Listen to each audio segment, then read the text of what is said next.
Oi, bom dia. Nós vamos estar mais uma vez, iniciando o nosso culto ao Senhor, adorando através do estudo da Bíblia, o estudo da Palavra de Deus, o estudo da revelação de Deus, que, como temos lembrado sempre, a Bíblia se interessa em, dentro dos limites de quem escreve, mencionar, explicar essa revelação do Senhor. Por isso, a revelação é muito maior, do que todo o texto bíblico, porque todo o texto bíblico ele é Deus usando pessoas limitadas, iguais a nós, para expressar aquela verdade que eles estavam conhecendo, aquela verdade ou as verdades que o Senhor estava a eles revelando e a nós também o Senhor tem revelado, tá bom? Então, o Salmo 119, versículo 138, a Bíblia diz assim, e é a mesma coisa do último texto que nós vimos, quando o salmista vai expressar o óbvio. Às vezes, talvez, nem tenha tanto entendimento, mas vai expressar o óbvio, a mesma coisa hoje. Ele diz assim, ordenaste os teus testemunhos com retidão e com toda fidelidade.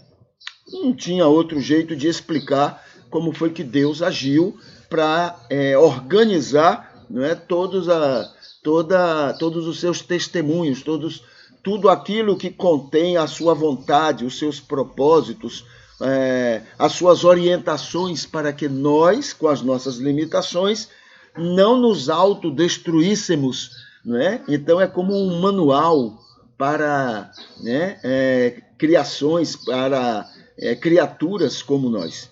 É um manual de amor para que possamos aproveitar o máximo dessa construção, desta invenção do Senhor Deus para cada um de nós.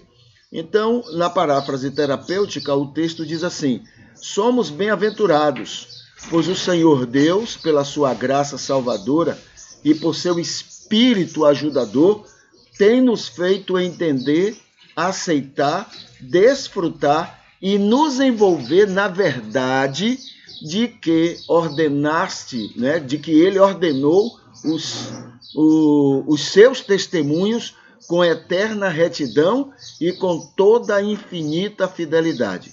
Tudo para o nosso bem, tudo para o bem de todos, que ele ama sobre a face da terra. Tá bom? Então, esta seria a paráfrase terapêutica para o texto que nós que nós lemos hoje, o versículo 138, do Salmo 119. Então, o nosso culto a Deus tem sido uma busca de saber sobre a revelação divina, de saber mais sobre a revelação divina. E essa semana nós nos prendemos ao que Paulo diz lá em 2 Coríntios 3,6, quando ele disse que a letra mata. E aí estivemos, durante essa semana, lembrando alguns aspectos para concordar com essa afirmativa de Paulo. A letra mata. O que é a letra? A letra é a parte humana da Bíblia. É a parte que o ser humano, que o homem, com suas limitações, tentam passar a respeito da revelação, que é o amor de Deus. Você vai ver escritor bíblico, não é? Falando, deixe-me citar aqui um exemplo, por exemplo, de Paulo, né? O apóstolo Paulo,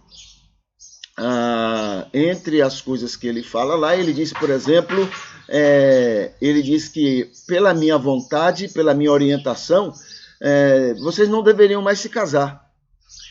Só que isso aí é algo pessoal dele, é um entendimento pessoal dele, porque a Bíblia mostra, né, a Bíblia revela que o projeto de Deus é o casamento. Não é que todo mundo tenha que casar, mas esse é um projeto de Deus. E não é Paulo que vai dizer o contrário, né? Então, naquele momento, dentro daquela situação, Paulo, né, está, essa afirmativa dele é letra. O espírito dessa letra é de que deixa o homem, como é que diz o texto? E Jesus repete, Jesus confirma, né? O homem deixará a casa dos seus pais, juntar-se-á a uma mulher e tornar-se-á com ela uma só carne, né? Então, essa é a orientação. Paulo pode dizer tudo o que ele quiser, porém, é só letra, porque o espírito da letra é aquilo que Deus determinou desde antes, a partir de Adão, tá bom? E foi confirmado por Jesus, tá? Então, no domingo passado, dentro dessa preocupação com a letra que mata, a gente lembrou que Deus sempre quis alcançar e salvar todos os homens, todas as pessoas, tá? Então, Deus, naquela época, não tinha internet, não tinha nada dessas coisas, dessas comunicações. Deus tinha gente lá na Índia e Deus tinha gente lá na Palestina, né? E Deus queria falar aos dois lados ou a todas as pessoas. Então, Deus se revelou a todos, sem exceção. Se revelou a cada uma das pessoas. E na segunda-feira, nós lembramos que ele quis alcançar e salvar todos antes, durante o judaísmo, dentro e fora do judaísmo. Por que essa afirmativa? Porque nós temos a ideia, dentro da nossa prepotência, né, de que nós somos os únicos caminhos para essa salvação, que Deus só tem esse caminho, né? Então, por exemplo, a experiência de Melquisedeque vai dizer que Deus também alcançou outras pessoas em outras religiões. Se ele fez isso com Melquisedeque e ama todo mundo, por que só com Melquisedeque e por que só com o judaísmo? Né? Então você vai entendendo o amor de Deus e você vai muito mais longe, né, com esse amor. Na segunda-feira falamos que ele queria alcançar então todos dentro e fora do judaísmo. Na terça, todos dentro e fora do cristianismo. Jesus falou aos discípulos, a gente tem lembrado, não é, que ele tinha outras ovelhas, outros rebanhos fora do cristianismo, tá bom? Ele quer salvar todos, não esqueçamos disso. Na terça-feira foi isso. Na quarta-feira, como Moisés, cada um entendeu a revelação com falhas. Moisés não entendeu com muitas falhas, falhas exageradas, falhas complicadas. Como é que você, né, entende, na cabeça de Moisés, entende que um Deus de amor mandou matar tanta gente naquela época, tá bom? Então, foram falhas graves, né, na compreensão de Moisés. Não podemos atirar pedra, porque nós faríamos a mesma coisa. Nós, com as nossas limitações, tem hoje gente pensando, tendo ideias piores do que a de Moisés, no dia de hoje, e se dizendo cristãos. Entendeu? Tem gente hoje que entende Deus de uma maneira muito mais esquisita do que Moisés entendeu. Então não podemos nem atirar pedra. Nós somos iguais, né? Eu não vou dizer piores, mas iguais a Moisés. Então não tem para onde correr. Falamos também na quinta-feira, Jesus era o próprio Deus, ele era toda a revelação divina, ou seja, ele continha tudo que Deus queria revelar à humanidade, tudo, tá? Ele continha tudo. Tinha muito mais a se falar? Sim, mas o suficiente para a humanidade, Jesus era essa revelação. Na sexta-feira, Jesus era a melhor compreensão, exemplo da revelação. Isso facilita, né? Quando a gente orienta as pessoas, e a nós mesmos, que quando tivermos diante de algum texto bíblico, a gente pergunte a Jesus.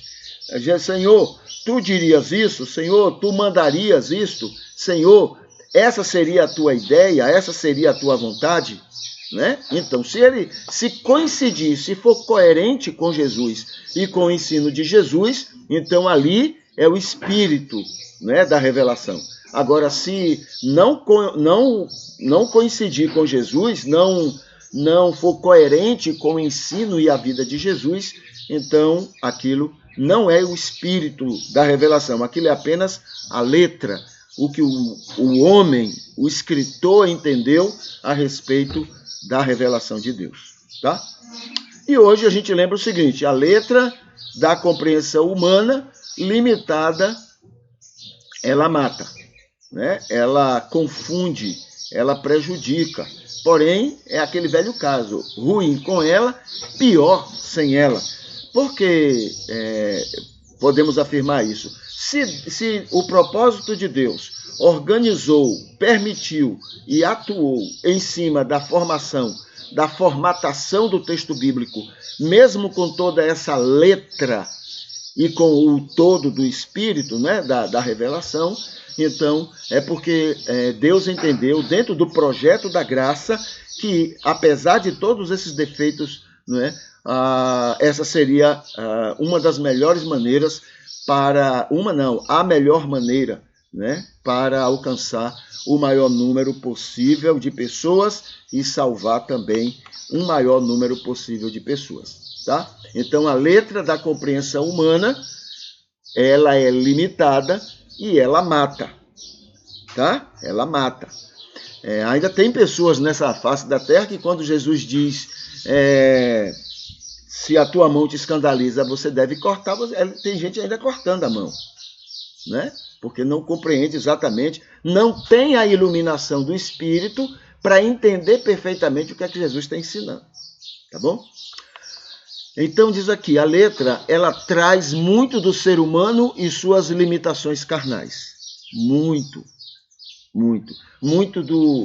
dos preconceitos dos escritores. Recentemente eu ouvi alguém falando, a Bíblia é machista. Não é a Bíblia que é machista. Os escritores da Bíblia, né? Aliás, Deus usou escritores machistas. Por que eles eram machistas? Por causa de uma cultura, por causa de uma série de influências que eles recebiam naquela época. Entende? Então, não é a Bíblia, não é o espírito da Bíblia que é machista, mas sim a letra daqueles que eram machistas, o entendimento daqueles que eram machistas. Entende? Então, a Bíblia, ela termina contendo, não é? Muito dessa coisa humana, muito desses limites humanos. Como é que a gente pode afirmar isso com tranquilidade? A experiência de Lucas.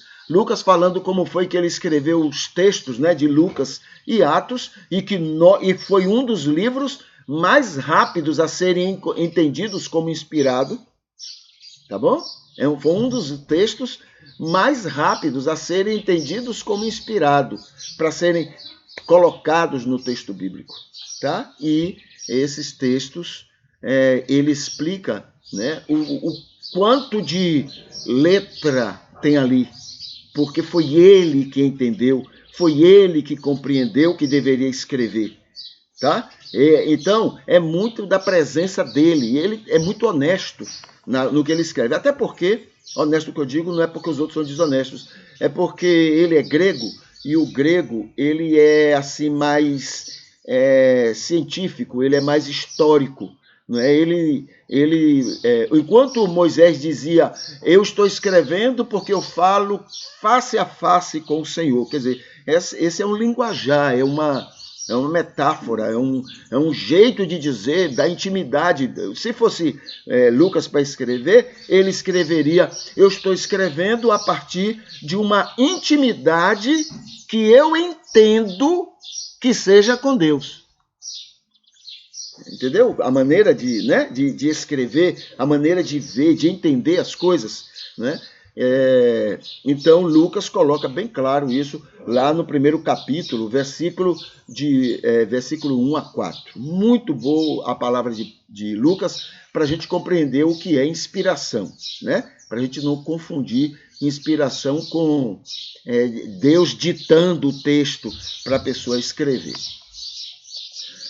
Davi entendeu o que Deus queria, né? Cadê? A morte dos inimigos. Então, aqui lembrando algumas experiências no Antigo Testamento. Davi entendeu que Deus queria a morte dos inimigos, né? Davi entendeu que Deus odiava os inimigos. Inimigos de quem? De Deus. Mas como é que ele sabia que era de Deus? Porque eram inimigos dele, né? Sendo inimigos dele, eram inimigos de Deus. Então, ele entendia que Deus queria a morte dele. Senhor, eu odeio com todo o ódio que eu tenho, o texto diz assim, né? Eu odeio com todo o meu furor, né? Aqueles que são teus inimigos. Moisés entendeu que Deus mandou matar os cananeus, crianças e todo tipo de gente lá. Paulo mandou desprezar, né, os joios dentro da igreja, despreza, entrega para Satanás, para ver se eles se salvam, né?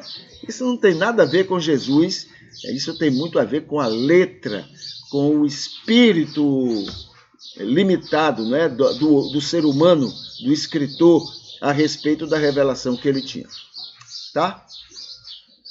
Aqui está lembrando a nova estratégia que nós estamos, né, atuando na nossa programação, onde a gente está realizando os cultos. A gente está realizando os cultos no Facebook. A gente está realizando os cultos no Facebook e estamos mantendo esses cultos lá no YouTube, tá? E aí, lá no YouTube, para que esse material, este culto, chegue a mais pessoas em outros horários, nos horários mais adequados a eles, não é? A orientação que a plataforma lá dá, que o YouTube dá, é que a gente se inscreva, que as pessoas se inscrevam na plataforma, se inscrevam lá no canal, né? Acione o sininho e assista, curta. Curtir é clicar naquela mãozinha com o dedo para cima, né? Curta, comente, né? Que comente, faça algum comentário e que compartilhe, tá? Fazendo uma dessas coisas já é muita coisa. Mas se fizer duas, melhor ainda e assim por diante, tá? Muito bem, vamos aqui para o texto bíblico. Nós estamos encerrando agora o segundo momento de João capítulo 5, né? Então vamos aqui, versículo 27, 28 e 29. E deu-lhes autoridade para julgar, porque é o Filho do Homem. Essa autoridade aqui para julgar quer dizer que ele era o próprio Deus, tá? Era o próprio Deus, ele tem essa autoridade. Só que ele disse que ele tem autoridade, porque ele é Deus, mas ele não veio para isso. Não é assim que funciona o projeto da graça de Deus. Não é assim que funciona, tá? Ele está aí mostrando muito mais a sua autoridade do que mesmo justificando alguma ação dele, né? Ele veio e disse: eu não vim para julgar, eu vim para amar, eu vim para salvar, eu vim para ajudar, eu vim porque, inclusive, o Espírito Santo é o paráclito de Deus. Jesus foi o primeiro paráclito, quer dizer, depois desse período. Porque no Antigo Testamento era o Espírito Santo que atuava, né? Então era o paráclito também no Antigo Testamento. Não vos admireis disso, porque vem a hora em que todos os que estão nos sepulcros ouvirão a sua voz e sairão. Isso aqui é uma linguagem da cultura apocalíptica, tá bom? Na cultura apocalíptica, isso aí é semelhante àquilo que mostra lá em Mateus, quando diz que no momento da morte de Jesus, muitos levantaram do sepulcro e entraram na cidade. Isso não é um registro histórico, isso é um registro metafórico, é um registro comparando com aquilo que a cultura apocalíptica defendia, Tá? É usando um linguajar que todo mundo conhecia naquela época. Todo mundo sabia, imaginava, né, do que se tratava, porque era uma literatura, era uma cultura muito conhecida por todos. Jesus não está falando de gente que está no caixão e vai se levantar. Não é isso que ele está falando. Apesar que ele está usando essa linguagem, não é, que é próprio para aquela época. Como eles não tinham ideia de eternidade, né, eles tinham a ideia de Sheol. O Sheol é a pessoa estar morta no lugar e ali ela vai passar o resto da vida, ou triste ou alegre, mas ela vai passar naquele lugar. É por isso que diz, lá em Eclesiastes, parece-me, diz que lá não tem nada o que fazer, né? Nada do que trabalhar, porque o Sheol é um lugar que você fica para viver eternamente feliz ou infeliz, tá? Então ele diz aqui, não vos admireis disso, né? Agora o versículo 29. Os que tiverem feito o bem para a ressurreição da vida, e os que tiverem praticado o mal para a ressurreição do juízo. Isso também é da linguagem apocalíptica, tá? É assim que a linguagem apocalíptica defendia este tema. Os bons, né, teriam uma maneira de viver, como eu falei, uma maneira feliz, e os maus teriam uma vida triste, agora ficariam no sepulcro, mas de uma maneira triste, de uma maneira amarga, né? É assim que a cultura dizia. Dentro do contexto, né, bíblico, Jesus estaria dizendo o seguinte: ninguém é salvo pelo bem ou o mal que faz, porque, na verdade, ninguém faz o bem. Não é o que diz a palavra de Deus, não é? Não há nenhum justo, não há ninguém que busque a Deus, não há ninguém que entenda, não há ninguém que faça o bem. Então ninguém seria salvo, tá? Dentro dessa visão apocalíptica aí. Porque isso aí é uma visão não totalmente espiritual, é uma visão cultural da época, né?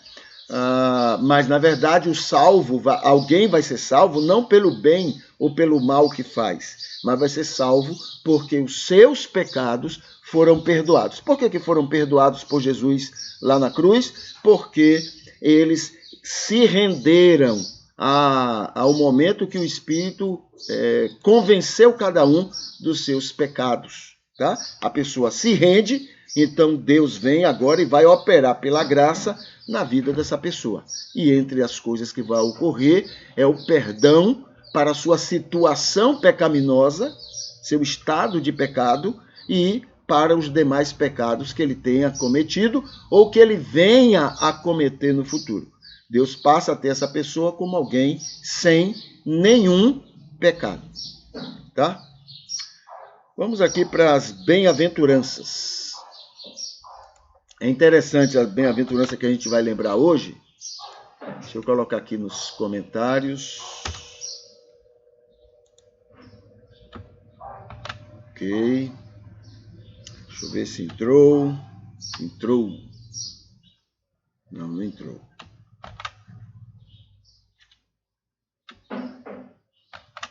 Pronto. Entrou. Então vamos aqui. Já falamos dos versículos, né? 3, 4, 5, 6, 7. Já falamos então das bem-aventuranças relacionadas a pobres em espírito, né? Os que choram, os mansos, os que têm fome e sede de justiça, os misericordiosos. Hoje a gente vai falar sobre o versículo 8. Bem-aventurados os puros de coração, pois verão a Deus. Pois verão a Deus. Essa é outra marca dos bem-aventurados. É uma marca já atingida plenamente? Não, é uma marca que, como as outras marcas, né, os outros itens das bem-aventuranças, é algo que a gente vai crescendo. Quanto mais maduros a gente vai ficando, mais a gente vai vivendo isto. Quanto mais parecidos com Jesus, mais a gente vai desfrutando dessas marcas na vida da gente, tá? Então, bem-aventurados os puros de coração, pois verão a Deus. Puros de coração, nós destacamos aqui 3 sentidos 3 sentidos, entre outros. Pode ter outras, mas essas 3 são bem marcantes, não é, para a relação com Deus. Tá? Então vamos ver aqui. O primeiro sentido de bem-aventurados, né, os puros de coração, porque verão a Deus, são os perdoados por Jesus pela cruz. Jesus perdoa pela cruz, morrendo, né? Morte vicária. É a situação onde nossos pecados, aqueles que ofendem, aquele que ofende a Deus, porque é o rejeitado, né, da salvação de Deus, do amor de Deus. Então esse ofende a Deus, é o único que Jesus diz, é o único que não pode ser perdoado. Não pode porque a pessoa não quer. Não quer, entendeu? Não quer ser perdoado. Então esses pecados, esse pecado ele não pode ser perdoado. Então, quem passa por esse perdão, né, esse perdão da cruz, ou pela cruz, Jesus morrendo, né, de maneira vicária, esse é o tipo de bem-aventurados os puros de coração, porque os seus pecados agora estão completamente perdoados e ele agora pode ver Deus, pode estar com Deus, pode passar a eternidade com Deus, porque não tem nenhum pecado. É pecador, mas não tem nenhum pecado, porque todos os pecados e todo o pecado foi perdoado por Jesus lá na cruz. Esse é o primeiro tipo de puros de coração. O segundo puro de coração é os perdoados por Jesus na cruz. Lembra que ele disse, perdoa-lhes porque não sabem o que fazem? Esses, né? O que quer dizer então, pois verão a Deus? Esses têm, mesmo com todo o pecado que cometem, com toda a ignorância que fizeram, religiosos, lembrando que eram pessoas religiosas que estavam ali maltratando, xingando, blasfemando contra Deus, né? Não era as meretrizes, não eram os publicanos, não eram os beberrões, eram os religiosos que estavam lá fazendo aquilo com Jesus, né? Lembra que Jesus disse, perdoa porque não sabe o que fazem, Senhor. Isso quer dizer que eles verão a Deus no sentido assim, nada impede deles verem a Deus. Nada impede, porque tudo que poderia impedir foi perdoado por Deus. Entendeu? Qualquer pecador, em qualquer situação, qualquer um deles que representam cada um de nós, né? Qualquer um deles, em qualquer momento que eles quisessem ter realmente um encontro com Deus, nada os impediria. Esse é o segundo sentido, né? Bem-aventurados os puros de coração. Por que puros de coração? Porque foram perdoados na cruz, perdoados pelo que fizeram, perdoados pela ignorância que praticaram, né? Perdoados pelos muros que criaram de distância em relação a Jesus. Ofenderam. A ideia é de que se ofendeu, se afasta, não tem mais como retornar. Mas se Jesus quebra esse muro, então facilita para que eles tenham acesso de novo a Deus. Verão a Deus, se quiserem, a qualquer momento da vida deles. O terceiro sentido é, quanto mais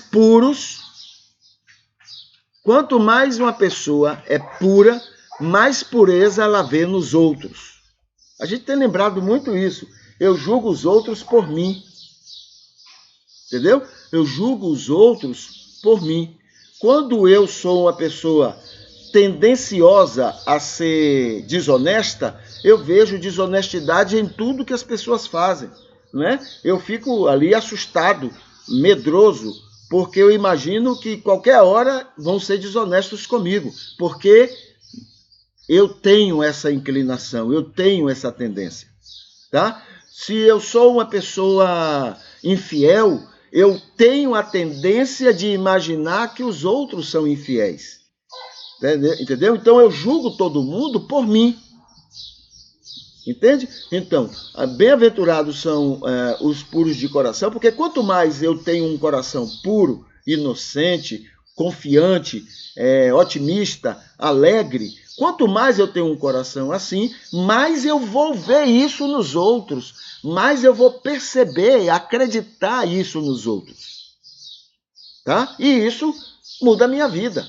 Se eu tenho uma vida angustiante, todo mundo tem uma vida angustiante. Se eu tenho uma vida feliz, todo mundo tem uma vida feliz. Então isso muda a maneira como eu vou lidar com as pessoas, porque eu acredito em algo positivo em relação àquelas pessoas. Então eu vou viver muito mais feliz, muito mais tranquilo, eu vou confiar mais nas pessoas, eu vou descansar mais nas pessoas, porque eu confio nelas. Agora, se eu sou doente, para mim todo mundo é doente, né? Então tem esse sentido também.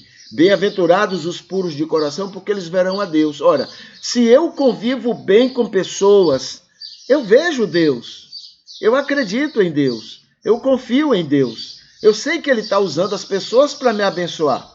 Agora, quando eu sou uma pessoa, né, amarga, quando eu sou uma pessoa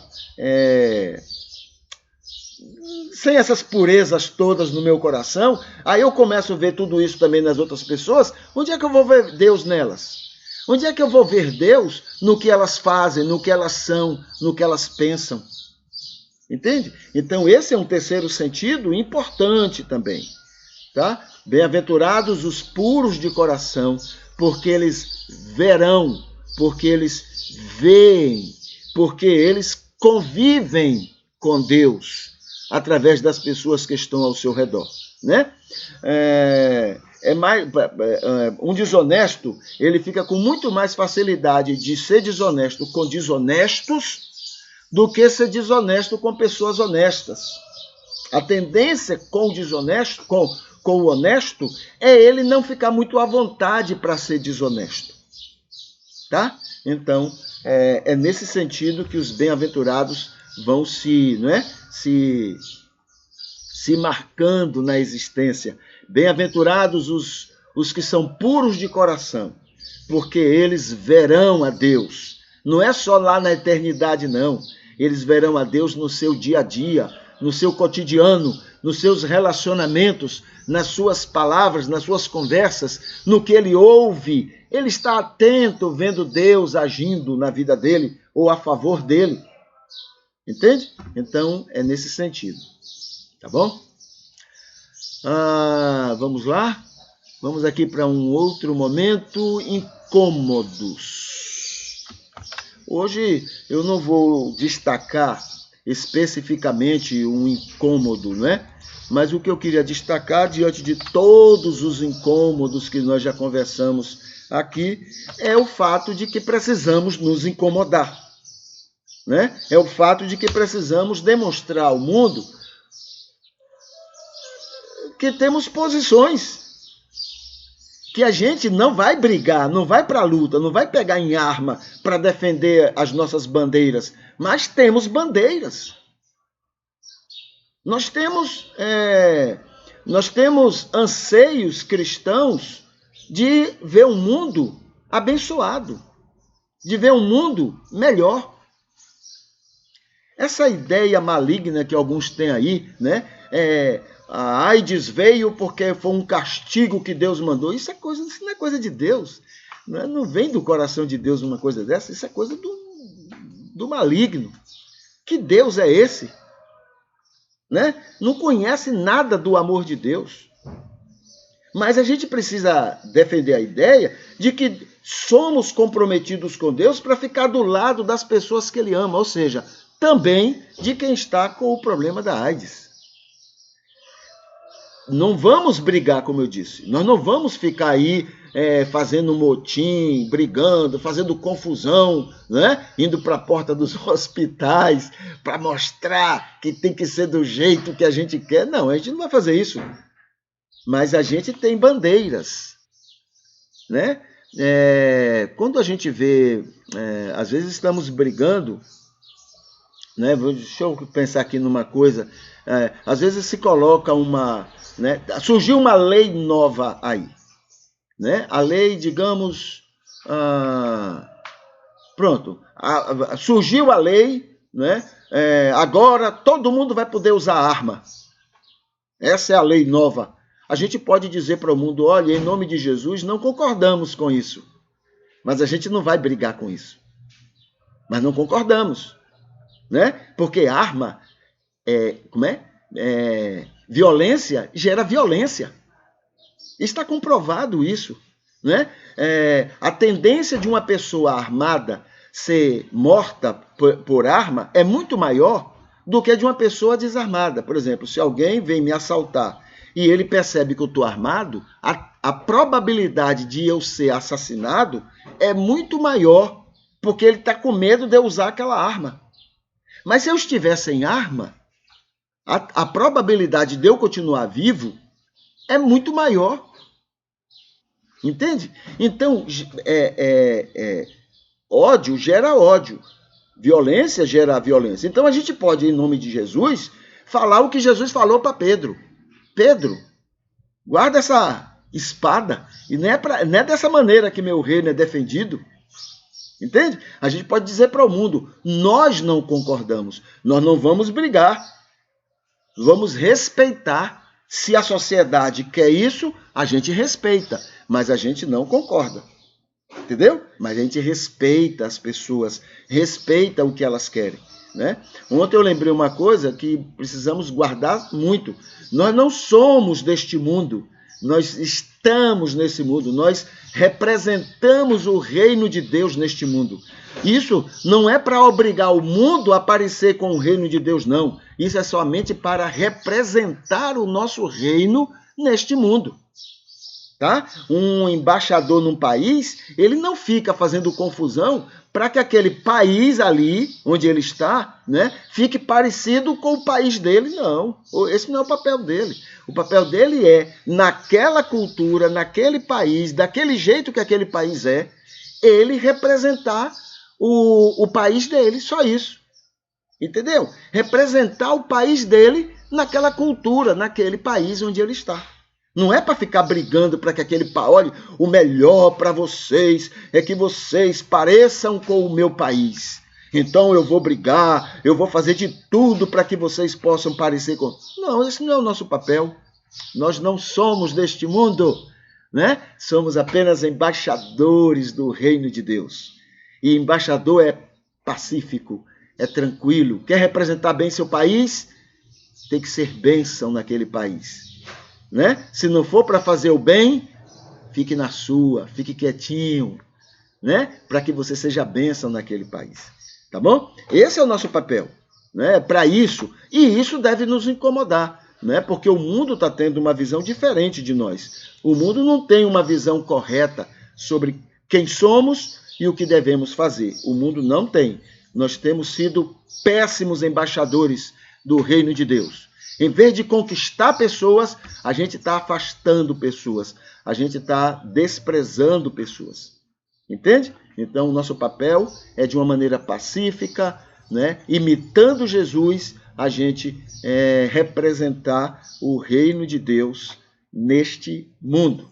Tá? Isso deve nos incomodar, né? Isso deve fazer com que todo dia de manhã a gente dê uma olhada no espelho e a gente veja, ontem eu representei bem o meu reino, o reino do meu país neste mundo. Hoje, o que é que eu posso fazer para representar bem o meu reino, né? O reino de Deus nesta terra? Isso é ser um bom embaixador. Isso é ser luz. Isso é ser sal.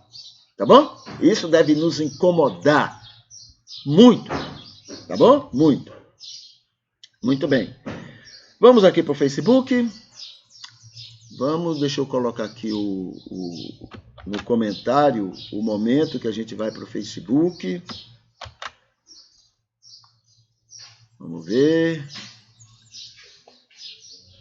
Ok. Então, deixa eu colocar o Facebook aqui na imagem.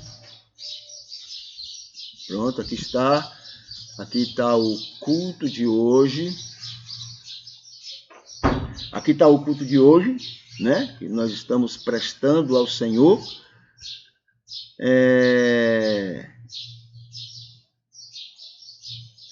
Tem até uma legenda, né, acontecendo aqui. Isso é bom.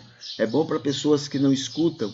É muito bom para a gente ser útil também dessa forma às pessoas. Deixa-me ver aqui. O que é que eu vou fazer aqui? Sim, a gente vai olhar. Vamos seguir aqui para ver os comentários de hoje. Aqui tem o dia de hoje. 18 de novembro, mês... Botei novembro, né? Mas não é novembro, tá? É dezembro.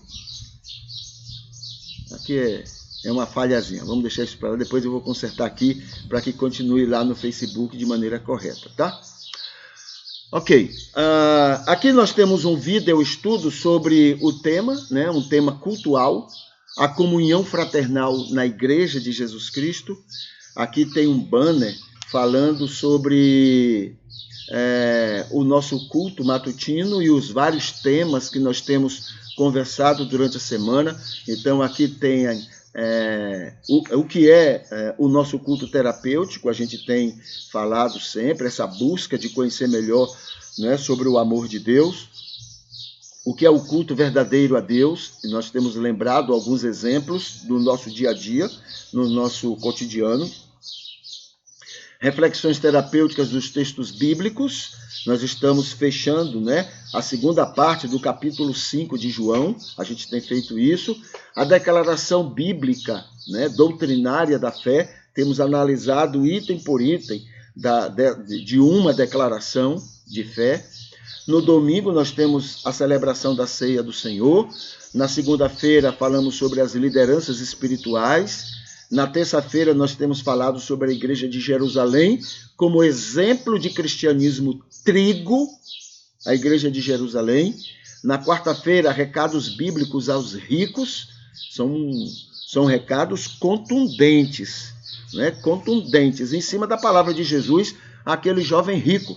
Senhor, o que é que eu devo fazer para ser salvo, né? Para ir para o céu, para passar a eternidade com Deus?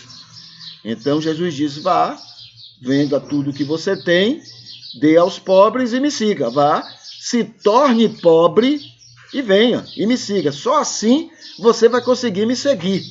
E aí a gente vai vendo vários motivos por que Jesus falou isso dentro do próprio texto bíblico. Quinta-feira a gente tem falado sobre o que deveria nos incomodar. Isso a gente tem conversado na segunda, na quinta, na sexta e no sábado. A gente tem conversado sobre esse incômodo que deveria fazer parte da nossa vida cristã, como testemunho cristão neste mundo, né? E no sábado a gente conversa sobre bem-aventuranças, né? Sobre alguns itens das bem-aventuranças mencionadas na Bíblia. Aqui nós temos o curso de psicanálise, né? Aqui tem outro curso sobre terapia familiar e outro curso sobre vença a rotina nociva conjugal. Tá? É um curso muito interessante, né, que também a gente recomenda. Aqui tem um banner falando sobre igreja é um hospital. Tá? Se não for hospital, não é igreja, não pode ser entendida como igreja. E aqui diz assim, como Jesus, né, desprezado social, né? Então, é um dos questionamentos. Aqui também tem outras coisas. Igreja hospital, ela acolhe, protege e dá novas oportunidades às pessoas. Enfim, é ser um hospital, tá bom? Aqui leva para estudarmos melhor sobre este assunto. Aqui tem um banner que lembra o que era chamado de Programa 14 Horas. É um programa que, né, deixa eu ver aqui, de outubro de 2018 até março de 2020, nós estivemos realizando com vários pastores, né, vários teólogos, conversando sobre vários temas interessantes. Então, esse banner é um convite para que você vá conhecer muito daquilo que estivemos estudando, conversando naquela oportunidade. Tá bom? Aqui tem a plataforma do Psicalme. E aqui tem um assunto que a gente conversou ontem. né, nossos líderes cristãos que nos representam e nos usam para serem violentos, ameaçadores, intolerantes, preconceituosos, arrogantes, aí 3 pontinhos, diabólicos. Nos usam para isso, né? Para colocar para fora toda a carnalidade deles. E eles falam em meu nome, em nome de todos os evangélicos, né? A gente vai para a televisão ou qualquer outro lugar, a gente vai ver a cara dele, a cara daquelas pessoas, assim com toda a ira, com toda a raiva, né? Para mostrar que são líderes cristãos. Aí eu faço até uma comparação nesse estudo, eu faço até uma comparação com o Papa, né?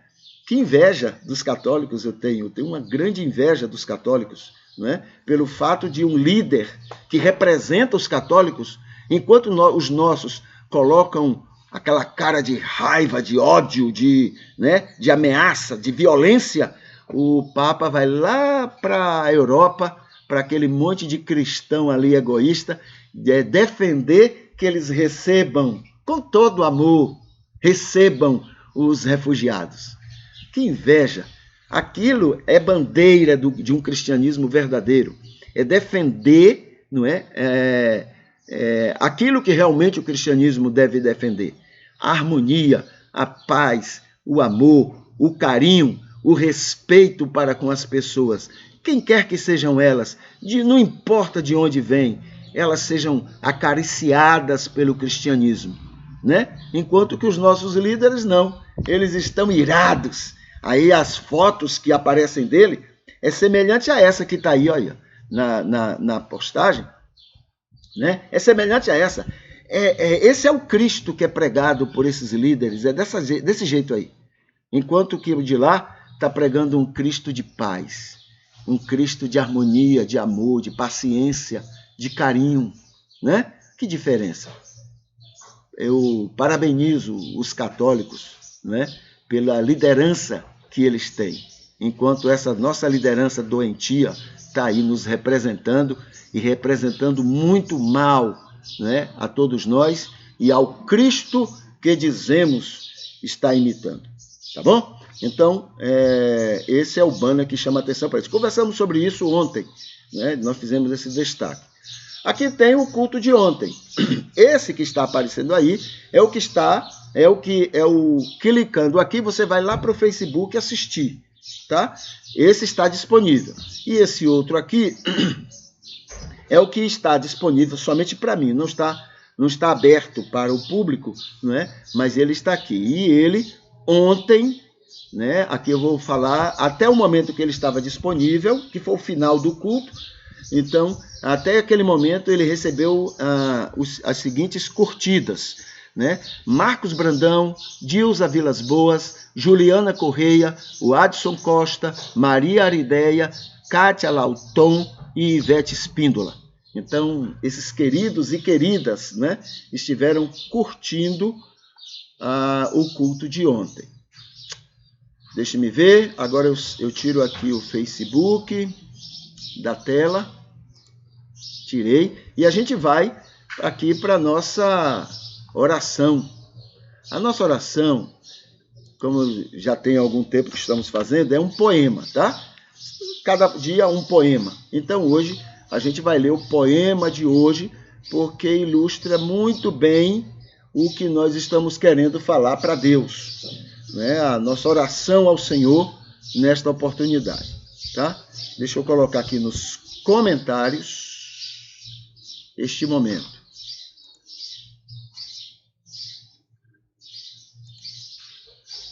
Deixa eu ver aqui.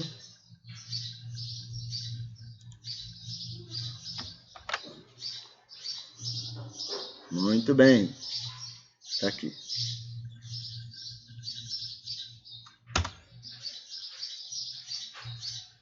Ok. Aqui tem uma palavra do Aureli. Muito bem, Aureli. Bom dia, tá? Prazer em estar lendo o seu texto e lendo a sua palavra.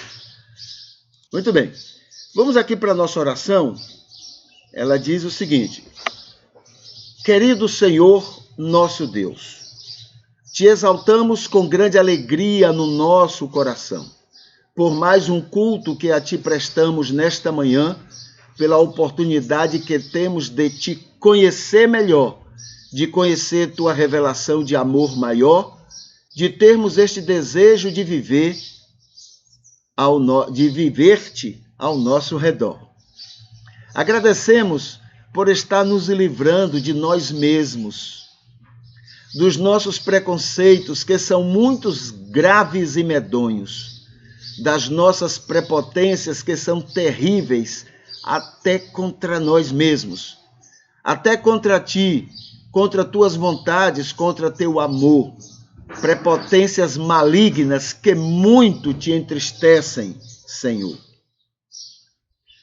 Imploramos com nosso desejo de Te agradar, como sendo este o maior anseio do nosso coração, que sejamos como Jesus e Sua misericórdia, aceitando as pessoas exatamente como elas são. Que tenhamos muito prazer nisto, custe o que nos custar, mesmo que tenhamos que a outra face sempre dar, mesmo que tenhamos que uma segunda milha ter que andar, que tenhamos prazer de pagar o preço que for, para amar todo mundo sem exceção, almejando agradar a Ti, a Tua vontade e o Teu imenso amor. Senhor Deus, nos faça incomodados com as injustiças, que aprendamos a ficar do lado dos sofridos, dos injustiçados, que abandonemos nossos orgulhos e vaidades e fiquemos como Jesus ao lado da adúltera, dos rejeitados e de todos que sofrem com as hipocrisias sociais e religiosas, todos que sofrem até com os que usam o Teu nome para agirem com preconceitos e intolerâncias perniciosas. Te agradecemos pelos aniversariantes de hoje, imploramos por conforto aos enfermos Teus amados e Te exaltamos por este culto e pelos que assistirem ele, pelos que se oferecem para apoios e sustento deles. Te pedimos, agradecemos e louvamos, confiados somente no nome que Jesus Cristo tem. Ele que é Teu Filho, nosso Senhor e Salvador, para sempre, em toda a eternidade. Amém. Essa é a nossa oração para o dia de hoje, tá? Nossa oração a Deus. Ela resume bem todos os pedidos, todas as gratidões, todos os anseios do nosso coração diante de tudo que nós conversamos hoje. Aqui na descrição do culto de hoje, né? Da descrição que vai no culto de hoje, você tem o link 7. São 3 cursos que são mencionados no link 13. No link 7, tá? 3 cursos. E amanhã é domingo, a gente vai estar falando, entre outros assuntos, a respeito de casa de apoio e sobre ceia. Estaremos, de alguma forma, celebrando a ceia, rememorizando a ceia do Senhor, tá?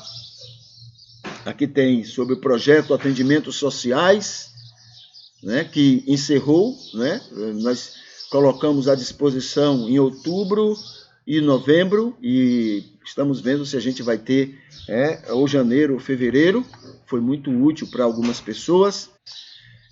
Recomendamos, sim, aqui é o que nós recomendamos, né, hoje, como serviços que nos dão apoio, né, no trabalho que estamos fazendo.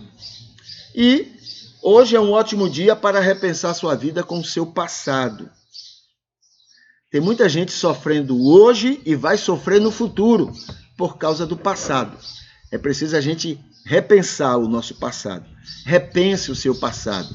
Aquilo que foi bom, agradável, feliz, maravilhoso, né? E aquilo que não foi, aquilo que foi triste, amargo. Dê uma sentada em cada uma dessas coisas que foram tristes e amargas e ressignifique, né? Dê uma outra visão. Veja agora com os olhos da maturidade cada uma daquelas coisas, tá bom? E na sua rede social, divulgue que Deus ama intensamente todo ser humano, sem nenhuma exceção, todo ser humano, tá? E lembrando da nossa estratégia, né? Da nossa estratégia aqui no Facebook e depois no YouTube. A gente vai encerrando, deixa eu colocar aqui uma música, e a gente vai encerrando esse momento do nosso culto hoje. Que hoje seja um dia maravilhoso, um dia especial na sua relação com você mesmo, com as pessoas ao seu redor e principalmente com Deus. Não seja uma daquelas pessoas que acredita que o culto a Deus é no domingo, não. Seja uma pessoa que sabe e vive o culto a Deus é ser bênção, é ser luz e sal para o mundo ao seu redor. Tá bom? Viva isso. Você sai ganhando, o mundo sai ganhando e Deus, né, sendo glorificado muito com a sua iniciativa. Tá bom? Muito bem, deixa eu botar aqui a música e a gente vai se despedindo. Que o Senhor continue abençoando você nesse dia, tá bom? Até mais.